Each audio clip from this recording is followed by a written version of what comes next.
तो भाई कैसे आप सभी लोग बढ़िया होंगे भाई। और आप कोई भी एग्ज़ाम ले लो, चाहे वो आप आरआरबी एनटीपीसी ले लो जो अभी सीबीटी 2 होने वाले हैं, ठीक है, चाहे आप आरआरबी एनटीपीसी यूजी ले लो, ठीक है, चाहे आप एसएससी सीजीएल ले लो, चाहे आप कोई भी एग्ज़ाम ले लो, वहाँ पे आप लोगों ने देखा होगा कि भाई जो क्वेश्चन है, जो अमेंडमेंट से जो क्वेश्चन है वो हर जगह पे बनता है। और ख़ासकर सबसे जो उनका पसंदीदा कौन सा है, 42, 44, 86, ठीक है, 61, ये सब उनका फेवरेट अमेंडमेंट है। तो सारे अमेंडमेंट हम लोग देखते हुए चलेंगे, और नीचे मैंने नोट्स भी दे दिया है, तो वो भी आपको चीज़ें मिल जाएगी, ठीक है। तो आपको हर क्वेश्चन के बाद मैं 5 सेकंड दूंगा जहाँ पर आप लोग को आंसर देना होगा, ठीक है। तो स्टार्ट करते हैं। सबसे पहला क्वेश्चन है, which constitutional amendment is known as the mini constitution. ये क्योंकि बहुत फेमस क्वेश्चन है, तो इसके बारे में सबसे पहले देख लेते हैं कि ये जो 42nd अमेंडमेंट एक्ट है, ठीक है, 42nd अमेंडमेंट ये आया कब था भाई? ये आया था 1976 में, यानी कि इमरजेंसी के दौरान आया था ये चीज़ें, ठीक है, इमरजेंसी के दौरान आई थी चीज़ें। ये अमेंडमेंट में क्या हुआ था? ये अमेंडमेंट में बेसिकली 3 वर्ड जोड़े गए थे, सोशलिस्ट, सेक्युलर और इंटीग्रिटी, तो 3 शब्द इसमें जोड़े गए थे, ठीक है। इसी फंडामेंटल के थ्रू जो है फंडामेंटल ड्यूटीज को ऐड किया गया, ठीक है। कॉन्स्टिट्यूशन में किस में ऐड किया गया? फंडामेंटल ड्यूटीज पार्ट 4A में किया गया, 4A में किया गया, ठीक है। और क्या है, कौन सा आर्टिकल में? 51A में। किसके रिकमेंडेशन से ऐड किया गया? तो कौन सी कमिटी थी? तो वो थी स्वर्ण सिंह कमेटी,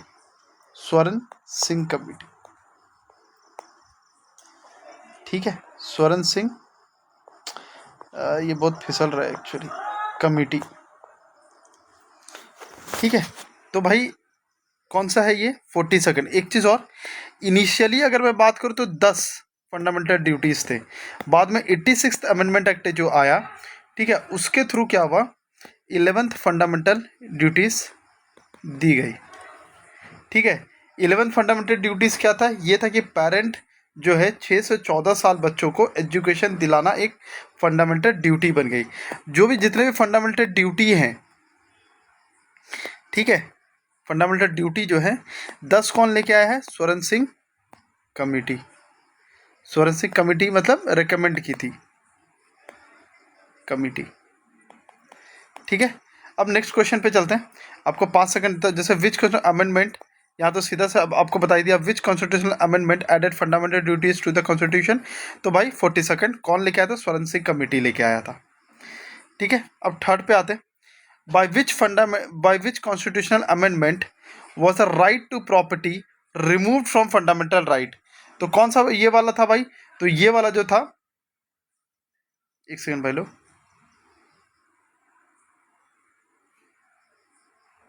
तो राइट टू प्रॉपर्टी रिमूव किससे हुआ था? ये हुआ था 44th अमेंडमेंट एक्ट से, ठीक है। ओरिजिनली क्या था कि जो राइट टू प्रॉपर्टी है ये एक फंडामेंटल राइट हुआ करता था, ठीक है। ये कौन सा आर्टिकल में था? ये 91 के क्लॉज F में था, ठीक है। और आर्टिकल 31 के प्रोटेक्टेड में था ये, ठीक है, कि अंडर प्रोटेक्टेड में था। लेकिन जब 44th कॉन्स्टिट्यूशनल अमेंडमेंट एक्ट आया, कब आया था ये? 1978, यानी इमरजेंसी के बाद। तो इससे क्या हुआ कि जो राइट टू प्रॉपर्टी है उसको फंडामेंटल राइट से क्या कर दिया? रिमूव कर दिया। इसके बाद ये क्या बन गया? एक लीगल राइट, मतलब आप कोर्ट में जा सकते हो, लीगल राइट बन गया ये।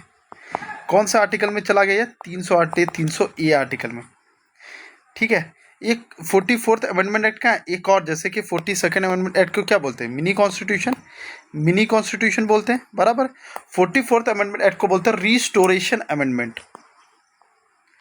क्या बोलते हैं? रीस्टोरेशन अमेंडमेंट,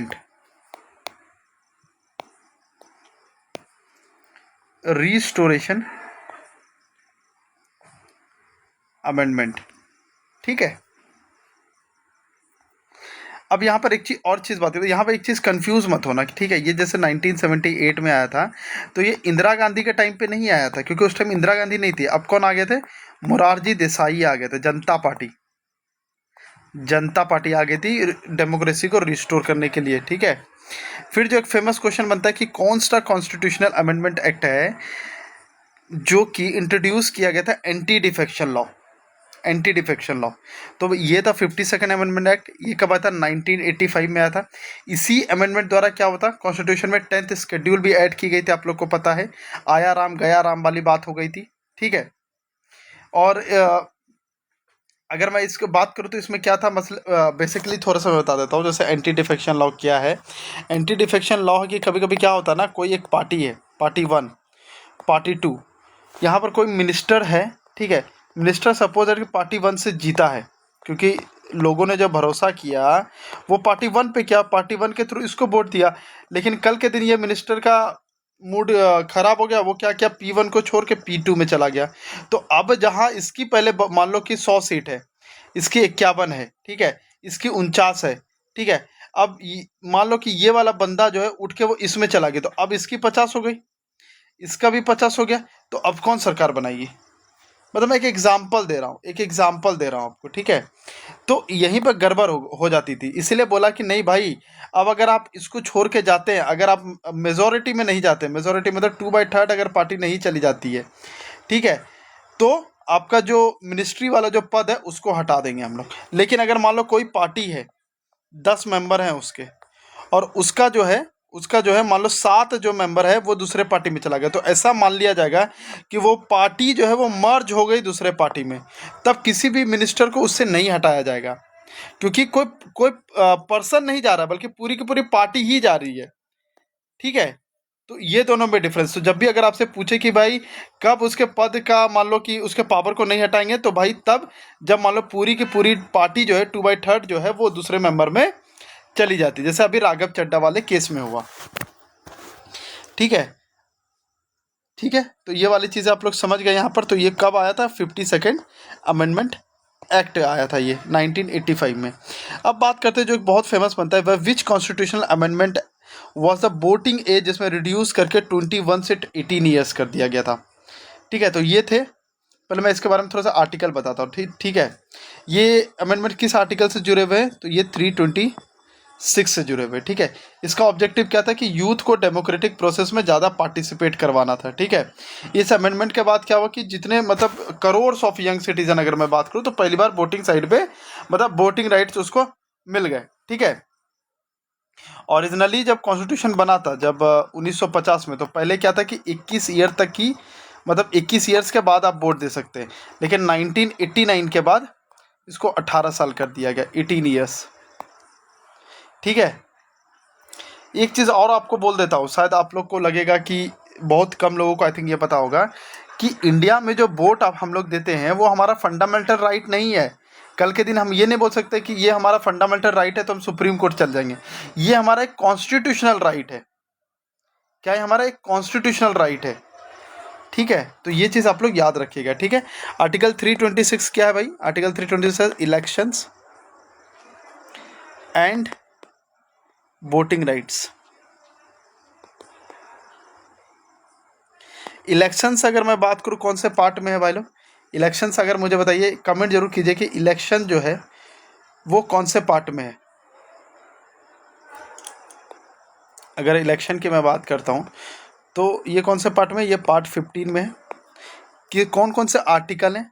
तो 324 से लेके 329 तक ये सारे क्या हैं? आर्टिकल हैं, ठीक है। यहाँ तक आप लोग चीज़ें समझ गए होंगे।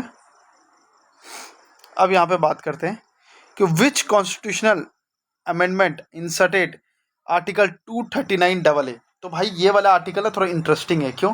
क्योंकि जो दिल्ली को जो एनसीटी का जो दर्जा मिला था, नेशनल कैपिटल टेरिटरी, क्या था ये? नेशनल कैपिटल टेरिटरी जो मिला था, ठीक है, कैपिटल टेरिटरी, ये इसी आर्टिकल के बाद मिला था, 69th अमेंडमेंट के बाद, जो कि हुआ था 1991 में। पहले दिल्ली क्या था? मतलब कि पहले दिल्ली एक यूनियन टेरिटरी था, लेकिन इस अमेंडमेंट के बाद इसे स्पेशल कॉन्स्टिट्यूशनल स्टेटस मिला था, ठीक है। तो दिल्ली में लेजिस्लेटिव असेंबली का प्रोविज़न किया गया इसके बाद, ठीक है। दिल्ली के जो मतलब मान लो कि दिल्ली में चीफ मिनिस्टर, जो काउंसिल ऑफ मिनिस्टर का प्रोविज़न भी इसी अमेंडमेंट के थ्रू आया था, ठीक है। नहीं तो बाकी में आप देखोगे तो लेफ्टिनेंट गवर्नर होता है सिर्फ, अगर आप देखोगे तो।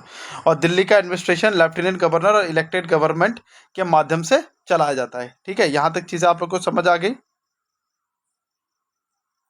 ठीक है, मतलब आप ये कह सकते हो कि दिल्ली जो है वो आप सबको पता कि ये दिल्ली स्टेट नहीं है, फुल्ली फ्लेज स्टेट नहीं है। दिल्ली क्या एक यूनियन टेरिटरी है विथ लेजिस्लेचर, विथ लेजिस्लेचर।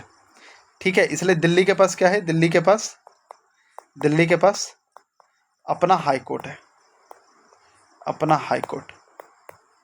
ठीक है, ठीक है, मतलब जितने भी हो गए, मान लीजिए कि जैसे पब्लिक ऑर्डर हो गए, पुलिस हो गए, लैंड हो गई, ऐसा सब जो सब्जेक्ट है वो सेंटर डिसाइड करता है। ठीक है, वो स्टेट के, मतलब वो जो सीएम और ये सब के हाथ में नहीं रहता, वो जो है सेंटर के हाथ में रहता है। ठीक है, अब आते हैं क्वेश्चन नंबर 7 पे। तो क्वेश्चन नंबर 7 बोल रहा है कि कौन सा constitution amendment act gave constitutional status to Panchayati Raj institution. Panchayati Raj institution के लिए जो स्टेटस मिला था वो कौन सा अमेंडमेंट है, तो ये 73rd कॉन्स्टिट्यूशनल अमेंडमेंट है। ठीक है, तो इस अमेंडमेंट के थ्रू क्या हुआ कि पंचायती राज इंस्टीट्यूशन कॉन्स्टिट्यूशनल स्टेटस दिया गया, सबसे पहली बात। ठीक है, आर्टिकल कौन कौन से, अगर मैं पहले बात करूँ, ये पार्ट कौन से है, ये पार्ट जो है भैया 9 है, पार्ट पार्ट जो है वो 9 है। कौन कौन सा आर्टिकल है, 243 से लेके 243 ओ तक है। किस में ऐड किया गया, tears of old PM, P for Panchayati 11th schedule में। ठीक है, 11th शेड्यूल में कितने सब्जेक्ट है, 11th शेड्यूल में भाई 29 सब्जेक्ट है। कितने सब्जेक्ट है, 29। और पंचायती राज का टेन्योर कितना किया गया था, 5 साल फिक्स किया गया था। ठीक है, 5 साल जो है वो फिक्स किया गया था। ठीक है, और पंचायती राज कितने टीयर पे काम करती है, 3 टीयर पंचायती राज सिस्टम है। ठीक है, तो इसका आंसर कितना हो जाएगा, 73rd। सेम उसी तरीके से अगर मैं बात करूं कि म्यूनिसिपलिटीज़ को कौन सा कितने में दिया गया था, टीयर्स ऑफ ओल्ड पीएम, तो ये 12th शेड्यूल में है। ठीक है, और ये 74th अमेंडमेंट एक्ट 1992 में आया था। ये कौन से पार्ट में है, तो ये पार्ट मतलब उसी में है, बट आप बोल सकते हो कि जैसे 19A बोल सकते हो। ठीक है, 19A वाइज 19 बोलता हूँ, सॉरी 9 उसी में है, जैसे 243 P से लेके 243 ZG तक है। ठीक है, और 12th शेड्यूल में भाई कितने सब्जेक्ट है, 12th शेड्यूल में कितने सब्जेक्ट है, 18। और 11th शेड्यूल में कितने थे, 29 सब्जेक्ट थे। ठीक है, तो यहाँ तक आप लोगों ने क्लियर हो गया यहाँ तक। ठीक है, एक सेकेंड, अब बात करते हैं कि which constitutional amendment inserted article 21A right to education. Right to education के लिए भाई कौन सा अमेंडमेंट आया था भाई लोग, तो आर्टिकल 21A के तहत, ठीक है, के तहत 6 से 14 ईयर्स के बच्चों के लिए फ्री एंड कंपलसरी एजुकेशन को फंडामेंटल राइट बनाया गया था। ठीक है, ठीक है, और एक और चीज़ बताता हूँ, जैसे कि इसी में क्या हुआ था, बहुत शायद कम लोगों को पता होगा, 86 में आपको ये तो पता है कि जैसे आर्टिकल 21A, आर्टिकल 45 को मॉडिफाई किया गया था, वही कि अर्ली चाइल्डहुड केयर मिलेगा and education for children below 6 years. और इसी के तहत 51A जो के क्लॉज, ठीक है, इसमें क्या ऐड किया गया कि पेरेंट, के फॉर किड्स होता है, के फॉर किड्स 51K किड्स, इसको क्या पेरेंट और गार्जियन का ड्यूटी होगा कि भाई 6 से 14 ईयर्स के बच्चों को एजुकेशन दिलाए। ठीक है, तो ये कौन सा 86। अभी जो क्वेश्चन अगर आरआरबी एनटीपीसी यूजी की मैं बात करूं तो कौन कौन सा, ये 61 आ चुका है, 42nd 44th आ चुका है, आज एक और आया था 89 वाला, जो मैंने ऑलरेडी आप लोगों को बता दिया। अगर इसमें क्वेश्चंस यहाँ पर ऐड नहीं किए होंगे तो मैं लास्ट में भी आप लोगों को वो वाला एक बार फिर से बता देता हूँ। वैसे मैंने सुबह वाले जो लिया था, जिसमें रिव्यू दिया था, उसमें मैंने आप लोगों को बता दिया था। ठीक है, फिर भी मैं बता दूंगा। ठीक है, which constitutional amendment inserted article 15(5)। अब देखो सारे, यानी कि 15 क्लॉज के अगर मैं बात करूँ, 15 क्लॉज के सारे आर्टिकल्स आपको पता होना चाहिए। आर्टिकल 15 क्या बोलता है, सबसे पहले कि कोई भी डिस्क्रिमिनेशन नहीं होना चाहिए, डिस्क्रिमिनेशन को प्रोहिबिशन करता है। 15 क्लॉज जो इंपॉर्टेंट है वो बता देता हूँ। 15 क्लॉज 3, वुमेन एंड चिल्ड्रन के लिए स्पेशल प्रोविज़न होना चाहिए। वुमेन एंड चिल्ड्रन के लिए स्पेशल प्रोविज़न होना चाहिए। ठीक है, 15 क्लॉज 4, SC/ST के अपलिपमेंट के लिए, SC/ST के अपलिपमेंट के लिए स्पेशल प्रोविज़न होना चाहिए। 15 क्लॉज 5, तो 3 देखो, 3 वुमेन, 4 SC/ST, 5 जो होना चाहिए एजुकेशनल इंस्टीट्यूशंस में रिजर्वेशन स्टार्ट हो गया था। एजुकेशनल इंस्टीट्यूशन में रिजर्वेशन स्टार्ट हो गया था किसके थ्रू? 15(5).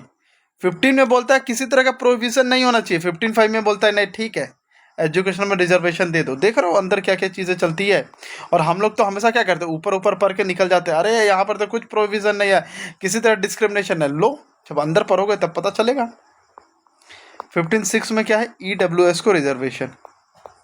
ये किसके थ्रू आया था? ये आया था 103rd अमेंडमेंट एक्ट के थ्रू। समझे? तो कभी भी अगर रियल जानना है ना आर्टिकल जो फंडामेंटल राइट का, तो मैं एक चीज आपको जरूर बोलूंगा कि एक बार ना उसके क्लॉज पढ़ना स्टार्ट करो, कि अंदर के जो क्लॉज होते हैं एक बार पढ़ना स्टार्ट करो, पता चलेगा ओ भाई साहब इतने ज्यादा स्टॉपेज हमारे में लगे हुए हैं। तब आपको पता चल, जो आर्टिकल 19 के थ्रू हम लोग बहुत बोलते हैं ना, freedom of speech, freedom of, देखो कहाँ कहाँ फ्रीडम ऑफ स्पीच नहीं रहती। एक बार पढ़ो and then you will feel. ये वाला तो भाई अगर मैं बात करूँ ट्राइबल बोलते हैं, ट्राइब्यूनल से क्वेश्चन आए हुए थे। ठीक है, एक क्वेश्चन जो आया हुआ था ट्राइब्यूनल से आया हुआ था पॉलिटी में। पहले अभी देख लेते हैं 94th अमेंडमेंट एक्ट। ठीक है, तो 93rd हो गया भाई, किसके थ्रू ये 15(5) जोड़ा गया था? अभी 15(5) कौन सा है? एजुकेशन इंस्टीट्यूशन में भाई रिजर्वेशन, तो ये किसके थ्रू जोड़ा गया था? 93rd अमेंडमेंट एक्ट 2005 के थ्रू जोड़ा गया था। ठीक है, ये सब क्वेश्चन ना बहुत रेयर होते हैं, जो हम लोग को लगता है कि यार 93rd तो दूसरे चीज़ों के लिए, 94 दूसरे चीज़, लेकिन जब आती है तब समझ आता है चीज़ें। ठीक है, चलो ये वाला मैं एक क्वेश्चन दे रहा हूँ आप लोगों को, ये वाले के बारे में थोड़ा अच्छे से जानकारी करके। एक क्वेश्चन मैं हमेशा देता हूँ, तो ये वाले के लिए आप लोगों को दे रहा हूँ, एकदम अच्छे से आप लोग इसको रीड कर लीजिएगा। ठीक है, रीड करके मुझे बताइएगा कि भाई इसका क्या है पूरी की पूरी। भाई 97th अमेंडमेंट एक्ट, अभी RRB NTPC का आई थिंक 14 तारीख को आया था ये question, if I am not wrong, 14 जून को इसका क्वेश्चन आया था। ठीक है, तो 97th अमेंडमेंट एक्ट के थ्रू क्या हुआ था कि कोऑपरेटिव सोसाइटीज़ को कॉन्स्टिट्यूशनल स्टेटस दिया गया। इस अमेंडमेंट के हुआ कि कोऑपरेटिव सोसाइटीज़ अमेंडमेंट भी कहा जाता है, या अच्छा हाँ सॉरी माफ़ कीजिएगा, मतलब कि कहने का ये मतलब है कि जो ये अमेंडमेंट हुई कोऑपरेटिव सोसाइटीज़ वाली, ठीक है, कोऑपरेटिव सोसाइटीज़ वाली, तो अगर कोई आपसे पूछे कि भाई इस अमेंडमेंट एक्ट का क्या नाम है, तो इस अमेंडमेंट एक्ट का भी नाम है कोऑपरेटिव सोसाइटीज़ अमेंडमेंट। ठीक है, इसको कॉन्स्टिट्यूशन में कौन सा आर्टिकल में जोड़ा गया? 43B में जोड़ा गया। कौन से पार्ट में जोड़ा गया? तो इसको 9B में ऐड किया गया था। ठीक है, पार्ट 9B में ऐड किया गया था। ठीक है, कोऑपरेटिव सोसाइटीज़ क्या होता है? जैसे डेमोक्रेटिक, ऑटोनोमस और प्रोफेशनल मैनेजमेंट को स्ट्रेंथन करने का ऑब्जेक्टिव था। मतलब कि कोऑपरेटिव मतलब समझो कैसा होता है कोऑपरेटिव, सब मिल करके एक सोसाइटी पूरा कोऑपरेट करके कोई चीज़ें करेगी, इसका ये मतलब है। तो उसको भी एक कॉन्स्टिट्यूशनल दर्जा देने लगा। ठीक है, जैसे आपने पढ़ा होगा अभी आर्टिकल 91 का C, जिसमें कोऑपरेटिव सोसाइटीज़ को फॉर्म करने का राइट दिया गया था। ठीक है, आपने ये चीज़ें पढ़ी होगी। 101 सबको पता है कि ये GST से लागू है।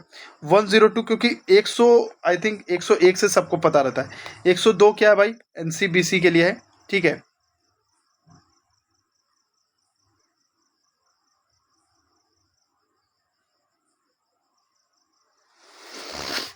ठीक है, फिर अगर 103 बात करें, क्योंकि 3 क्या होता है? 3 इधर है, EWS में भी 3 है, तो क्या हो जाएगा?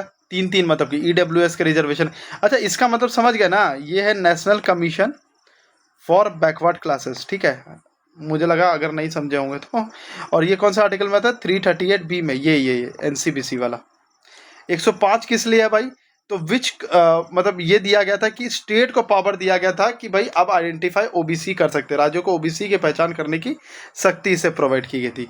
अभी नारी शक्ति वाला तो अभी जस्ट रिसेंट में आया कि वुमेन रिजर्वेशन एक्ट, नारी शक्ति वंदन अधिनियम is related which constitutional amendment, तो ये 106 में, जो कि 2023 में। और यहाँ पर मैंने सारे लिख दिए। जैसे पहला क्या था?